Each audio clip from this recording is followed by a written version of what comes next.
Stay updated on the latest developments in the Russia-Ukraine conflict.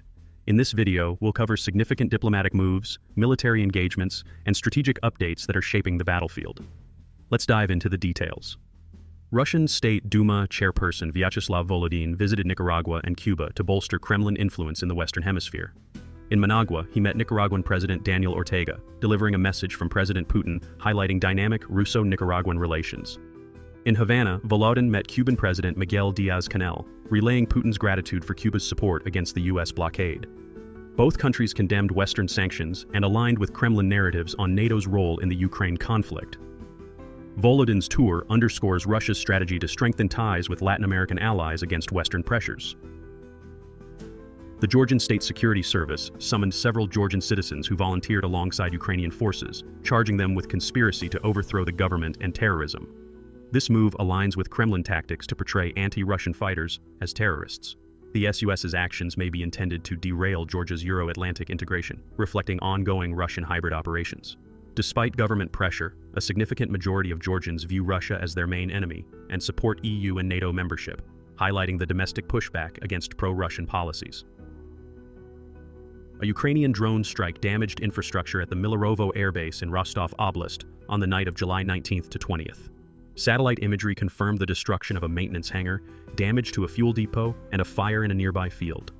This strike showcases Ukraine's capability to target deep into Russian territory, potentially impacting Russian military operations. It remains unclear if any aircraft were damaged.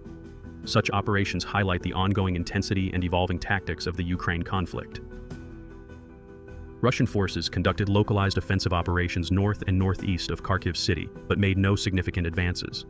Reinforcements, including assault groups from the 155th Naval Infantry Brigade and 18th Motorized Rifle Division, were deployed near Lybok and Vovchansk to sustain these operations. Ukrainian forces counterattacked near Lybok. Reports indicate Russian servicemen are poorly informed and trained before deployment. The situation underscores the ongoing, intense military engagements in the Kharkiv region as Russia attempts to push Ukrainian forces back from strategic positions. Russian forces continued ground attacks in Donetsk Oblast, particularly near Seversk and Chasiv Yar. Despite intense fighting, there were no confirmed advances.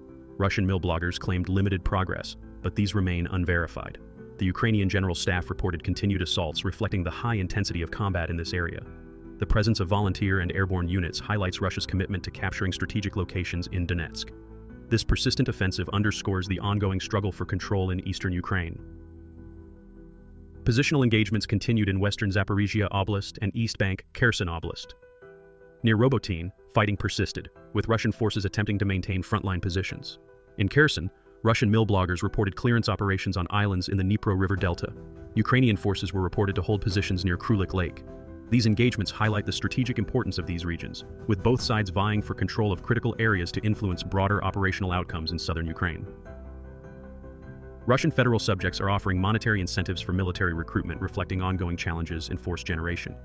Initiatives in Yaroslavl Oblast and the Republic of Tatarstan include payments for recruiting friends.